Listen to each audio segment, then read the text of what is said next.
Right, here we are, 2017 R1, 19 RCS Brembo being fitted. Problem you get is, as soon as you pull the lever back, it fouls on the throttle cable housing. So to remedy that, literally remove the switch gear here,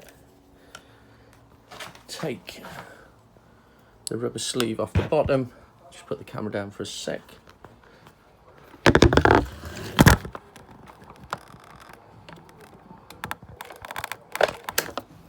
There you go, rubber sleeve is now removed, which is there.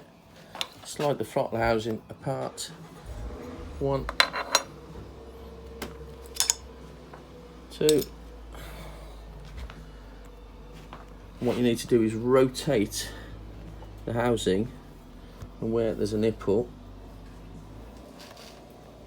the original one is just there. These are Heli track bars, track stars, just there. I put some grease on the housing cover. As you can see, there's a new dot there, which is about 7 mil further up, and that then gives you enough room